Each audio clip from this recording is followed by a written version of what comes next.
Hi everybody, it's Sarah Cray with Let's Make Art, and we like to watercolor. We do a new project every single week. We break it down step by step.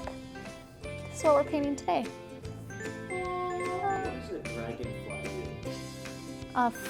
Flies and collects food, bites. Do they bite? I feel like the big ones bite.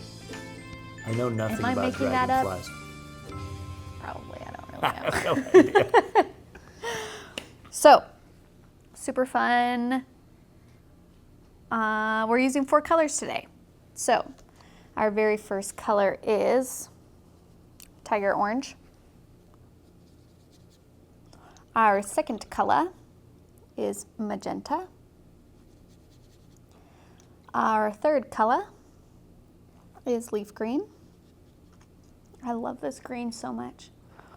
And our last color is berry blue.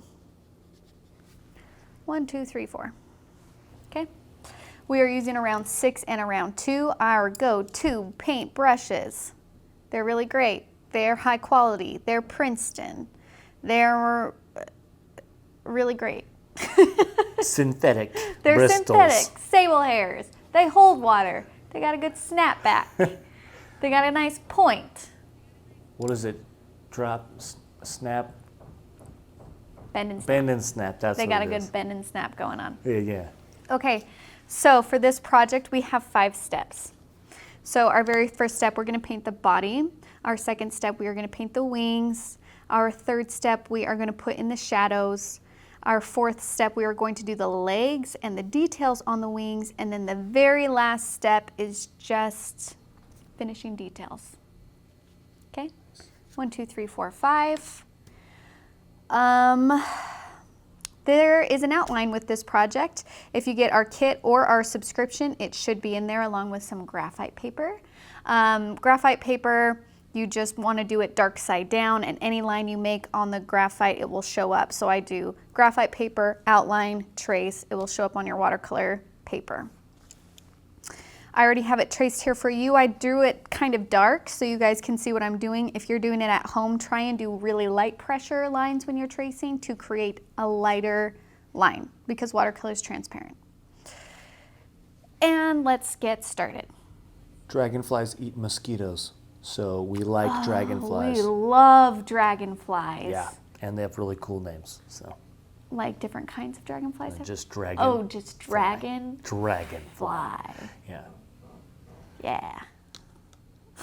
Okay, we're gonna do the body. So I'm gonna grab some of my berry blue and I'm gonna grab some of my leaf green and mix that together to get this gorgeous blue-green color. Now, of course, there are many different colors of dragonflies. You can do whatever color your heart desires. Maybe you want a pink one. Do it. Nothing wrong with it. Okay, now, I want this part, you see I have little circles here. That's where it's gonna be darkest, okay? So I'm actually gonna take a little bit of magenta and mix that into the side of this green mixture to make a really dark color, almost black. You see that? Because magenta and green, magenta's acting as our red, and red and green are complementary colors, so if you mix them together, they turn muddy and brown and sometimes black. So I'm gonna start off with this dark color in the middle, like so, and then immediately I'm gonna grab some of this green and this blue and paint the rest of this with that color. I'm gonna rinse my brush and use water to do the edges. So then there's a value change. Now, if you want a really pretty kind of highlighter green color that we have going on here, you can use just leaf green by itself. Or if you want to mix a tiny bit of the orange in with the yellow, you'll get this really nice kind of lime green color.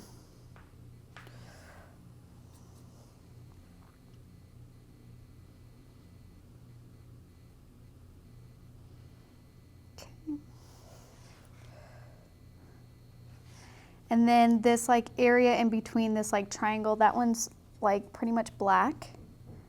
So I'm gonna use that red and green mixture for that. And then the pinchers, are they pinchers? I don't know. Keenan? I think mandibles. Yeah? Yes, All but right. that could be what's on their face. I'm confused by the facts. And I'm just going to color those in using like this bluish green color. Okay. And if you want to make it even darker in that middle there, you can. Drop it in when it's nice and wet. Okay. So there's our, what I'm assuming is the head. Man, I really should have looked up the anatomy of a dragonfly before I started painting this. I've got some pretty cool facts about the dragonfly, though. Yeah? So, the origin of the English term dragonfly is believed to come from the Romanian language, where the word for dragonfly translates to devil's horse or devil's fly. The word drac, from the Latin draco, means dragon or devil in several languages. And I find that fascinating. That is fascinating. I don't know if it's appropriate, but I think it's pretty neat. Okay, so we're gonna move on to like the body part. So on the body, you'll see that I have a little of these sections outlined. That's because we're gonna leave those white for glare. Because shells that insects have, called exoskeletons, I don't know if that's right. Crunchy on the outside, juicy on the inside. They'll have a little shine to them. That's how you can tell that texture. So I'm gonna take this same like dark blue color that I have going on here, and I'm gonna put that towards the center, okay?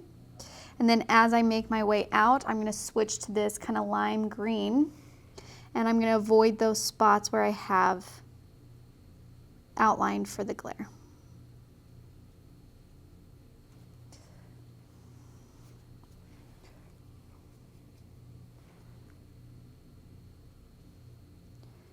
And again, you can make this dragonfly whatever colors you want. If you want more of a blue, feel free to use more of a blue. And I'm lifting up a little bit of color from the first round areas that I did because it kind of all blended together, and I just want some value variation. So since it's still damp, I'm just taking my brush and lifting color, patting my brush on my paper towel, and then going back in, putting color there. Okay. Then like where these areas meet, it's black. So I'm gonna put in my dark value mixture here. I got this by mixing green and blue and the magenta. You can put orange in there too. It will give it more of a brown color.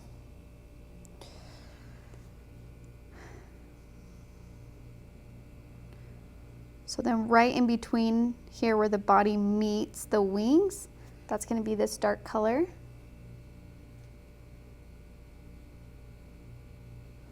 Like so.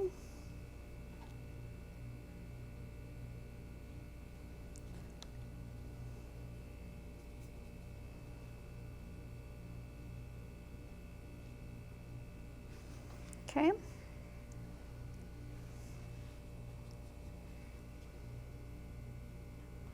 Dragonflies have enemies. They have what? Enemies? Like humans? Who are their enemies? Enemies to dragonflies and damselflies are birds, spiders, frogs, and larger dragonflies. Anyone trying to eat them? Yes. Okay, and then for the body, on the outside it's blue, and then I had it transition to kind of green. And I'm not doing the middle part yet because that's actually black. So I'm going to do the blue along the edge here. And again, you don't have to follow the outline exactly. And then I transition to this pretty blue-green color.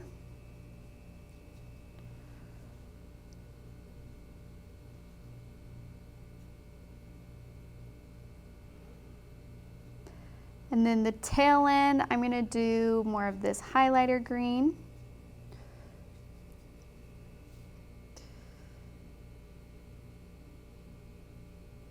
Okay, like so.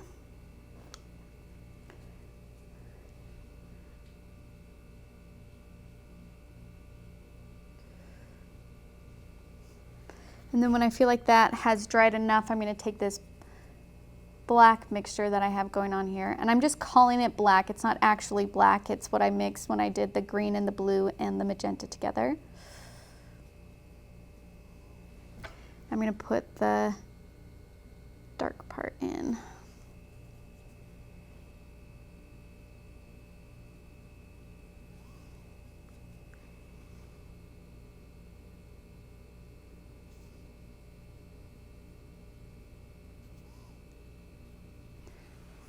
Okay, there's our body. Good job. Step 1 is complete. You just painted the head, thorax, and abdomen of the dragonfly. Is this the head? Yes. Is this the thorax? That area. This? Yes. Abdomen? Yes. Is that all you said? Yep, the 3. That's it. Okay, great. Good job. Good job, team. We did that together. All right, now we're going to move on to step 2. We're going to do the wings. So watercolor is really wonderful because it lends itself to transparent things because watercolor is transparent. So I'm going to grab my round 6 and I'm going to mix kind of like a brownish tan gold color. So I am going to start with some of the orange. Now if you want to just add a bunch of water to this orange and lighten it up, you can. It will have more of a yellow, like lemon yellow color a little bit, but if you like vibrant color, there's nothing wrong with that. I want to tone mine down. So the opposite of orange or yellow is blue. So I'm going to put some blue in there. However, when you mix blue and, okay, how do I explain what I'm saying? The color is orange. The opposite of orange is blue. However, with this orange color, when you lighten it up, it turns it yellow. So then when you mix the yellow and the blue together, it makes green, okay? We don't want green wings, but we do want tan wings, so we have to then do the opposite of green. Opposite of green is gonna be our magenta. So I'm gonna mix some magenta in there. And now we have a wonderful tannish color. Crazy. I'll add a little bit of water to that to lighten it up. And you want to make sure you do light values, okay? So to get a lighter value in watercolor, you just make sure you add more water to it. And now I'm just going to start filling in the wings with this tan color.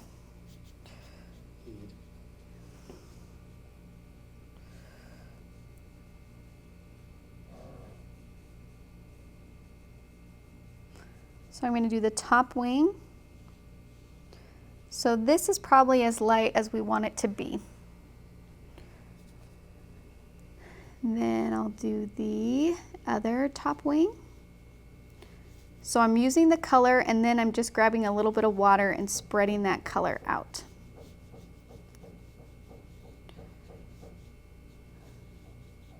Okay.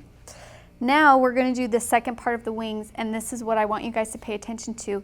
The wings are transparent and they overlap, which means you will be able to see some of the first wing underneath the second wing. You guys see that? Yes. So when we paint our second wing, that area is going to overlap.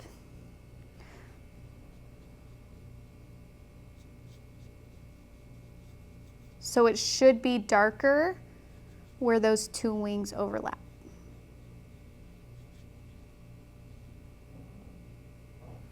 You see that? Beautiful. That darker area, that's what we want. Same thing on the other side. This is where it overlaps. And if you can't make heads or tails of all the lines going on in the outline, don't stress, just eyeball it.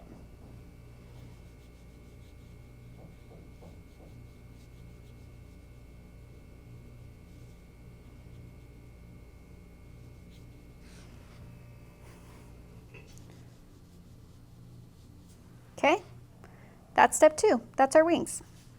Now we're going to do our shadow. Okay, so When you're doing shadows, shadows are a great way to add dimension to a form, and they're a great way to ground the object. So you can see here that we have a shadow with our dragonfly, but it's kind of diffused, which means that it doesn't have a super, super strong edge of where it starts and where it ends. Now that's not true for all shadows. And this is where having reference photos are super handy, or even just like if you don't have an exact reference photos of what you need, just playing with light will help you show what I'm talking about. So if I use my flashlight on my phone and I use my paintbrush, this is a very strong light close to my paintbrush, so it has a very strong shadow. Can you see that shadow on the? When my light lifts, that shadow diffuses, and it no longer is as strong. So if what you're painting, if the light source is farther away from it, it will still create a shadow, but the shadow is soft. As the light gets closer to the object, it gets really, really hard and distinct. You see that?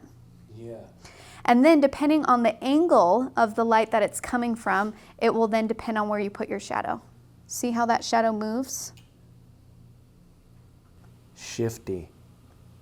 So with this dragonfly, we have a shadow on him, but it's diffused, and it's just a little bit heavier where the legs are touching the ground, because wherever the object is touching the ground, that's where the shadow is going to be. So if I put my paintbrush down, okay, and then my light goes here, it's going to be a little bit darker where the paintbrush is closest to the paper.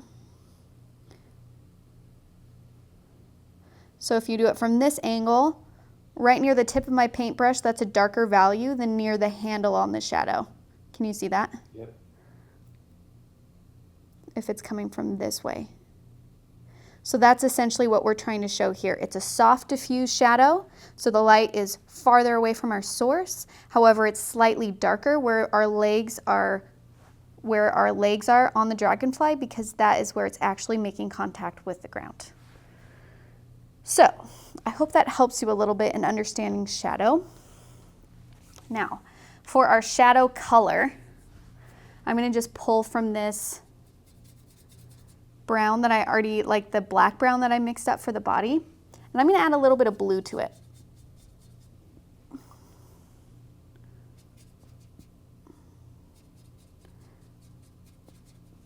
And then I'm going to make sure I add a lot of water to it, because we don't want the shadow is diffused, so it's not super heavy and it's not outlined. So once I have my bluish grayish color, I'm going to start putting the shadow in. I'm going to start close to the body. And then I'm going to dip my paintbrush in the water and spread the shadow out. And I'm just going to go past the legs.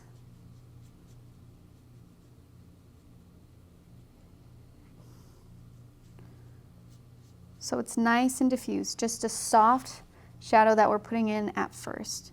And I'm just painting directly over the legs because we haven't put our legs in yet.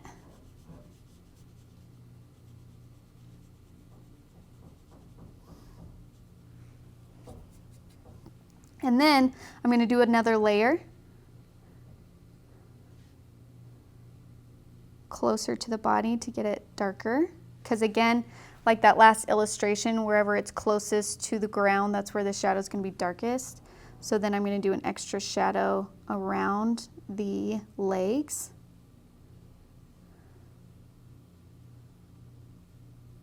And it's okay to just paint right on top of them.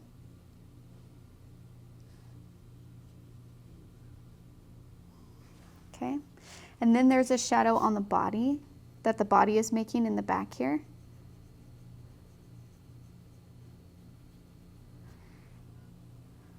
It's just a soft hint.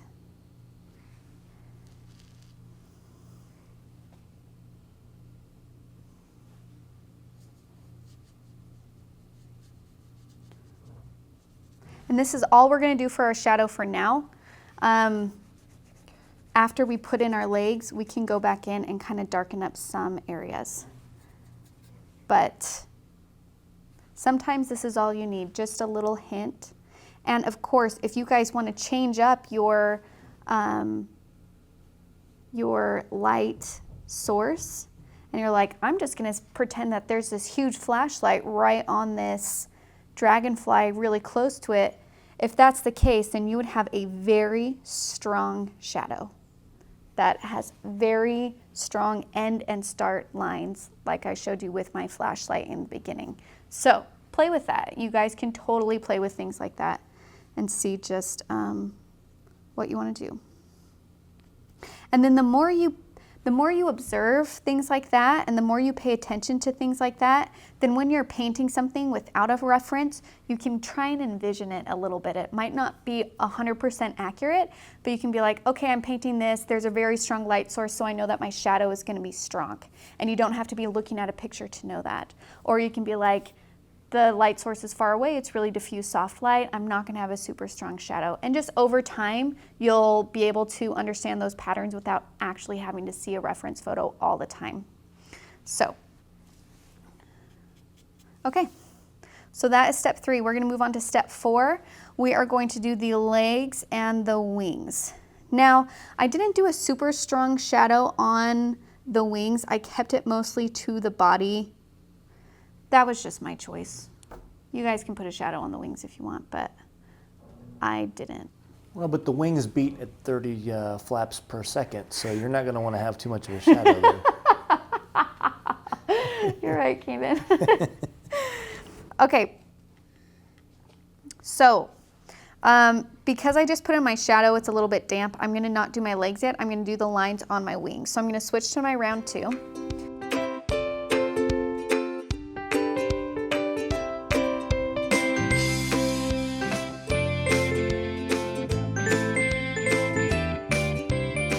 So with these lines that I'm putting in on the dragonfly, if I'm looking actually at my first wing, I actually think these lines are a little bit darker than I anticipated.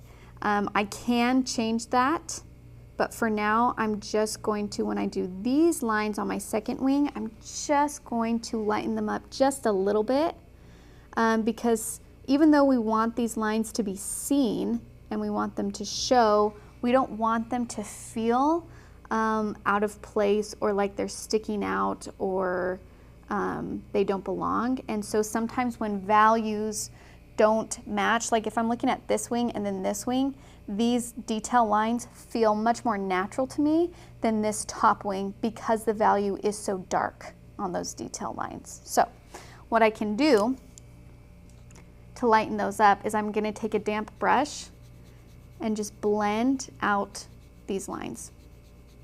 Now it's going to make my whole wing a little bit darker, but that's okay because I made it very transparent to begin with, so I have a little bit of leeway.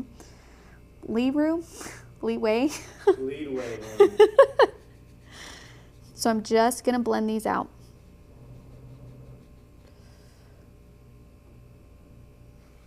And then when that dries, I'll go back in and redefine some of those lines. Okay?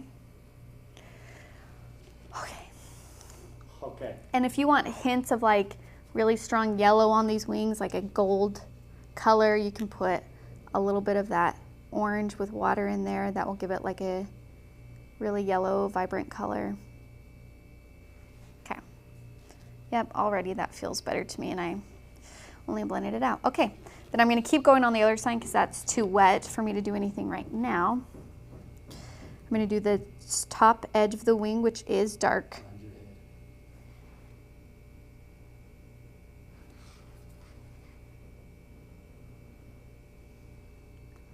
I feel like the top edge is dark.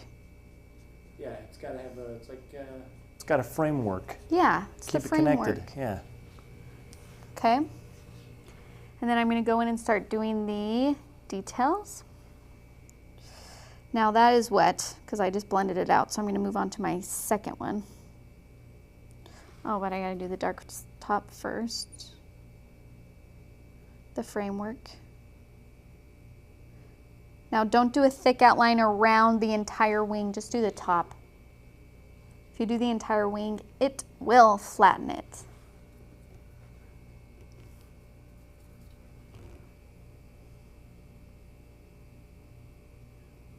Again, vertical hold, light pressure,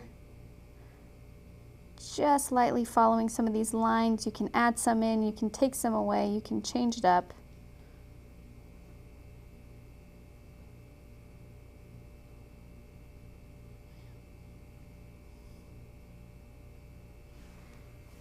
Okay. Then I'm going to do the top wing.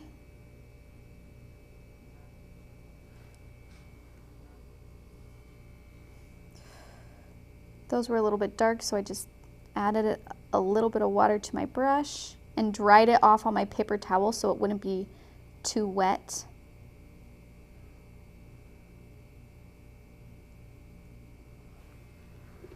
Okay, and then I'm going to go back on this first wing and put some of these lines back in that I blended out.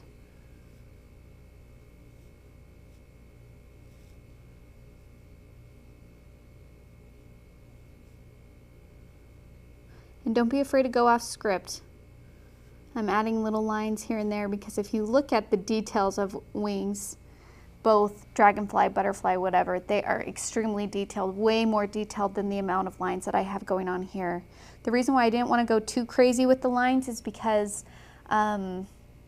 if they're not done correctly, it will become way too distracting. It would just be way too detailed that all of your focus would be on the wings and it would be actually difficult for you to see the entire thing. So that's why I'm kind of just softening the details a little bit so it's not overwhelming. Okay, now we're going to do the legs. So still using my round 2, I'm going to get this like black mixture that I've been working with the entire time and just start putting in the legs. Do you want to bring that to your left a little bit? There you go. Thank you. Mm-hmm. You just painted its femur. The legs is its femur? There's 3 sections. There's a femur, something else, and something else. It's very informational and scientific. Yes. Thank you. You're welcome. And if you are having little white spaces on your legs, like here I have a little white space where I didn't totally connect the sides, that's okay. These legs are also going to have that kind of hard shell, so there would be a glare on them.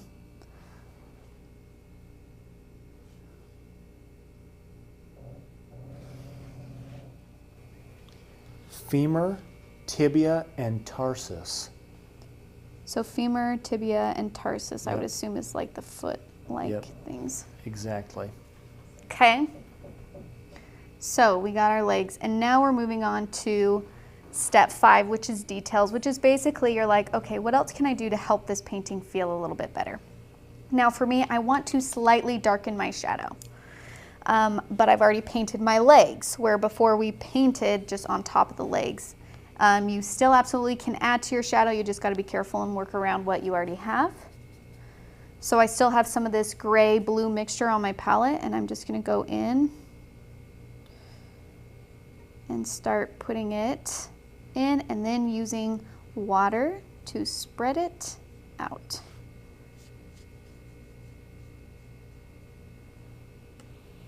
There we go. Because I think what happened is our legs are black, which is a very dark value, right? And then when you put a really dark value next to our shadow, especially if our shadow is light and you put black right next to it, then it's going to create a huge disconnect between those 2 values. So then you're like, okay, I got to bring the shadows up just a little bit so you can even see them. And that's why, like painting, it's all about like you looking at your painting and making those decisions, because they're all going to be unique, and I really feel like your painting informs you of what you need to do as you go. So it's important to be flexible and to just go along with the changes and trust it.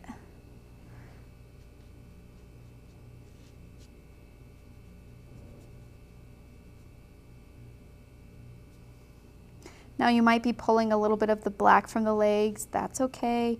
You might be pulling a little bit of color from the body, that's okay too. Don't let that make you frustrated. It happens. And I'm just going to diffuse this outline a little bit more. And the tail. Ooh, that's pretty dark, but that's okay. I can always lighten something up. Just use water to spread it out or lift.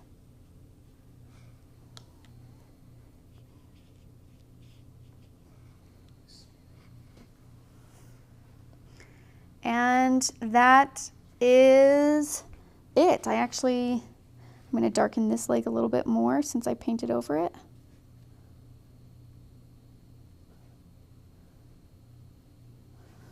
Yep.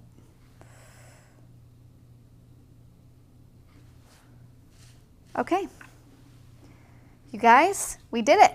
Good job. You painted a dragonfly. I can't wait to see what you decide to do for yours and the different variations we're going to get. So if you painted this with us, tag us in it. Our Instagram name is Let's Go Make Art or hashtag Let's Make Art. We have a wonderful Facebook community called Let's Make Art Watercolor. You do have to request to join. It's a private group and it's separate from our business page, and it's the sole purpose of just sharing what we're making. That's all it is. So you can join that to share your work and see how other people are doing the same project. And I think that's all I got to say. Bye.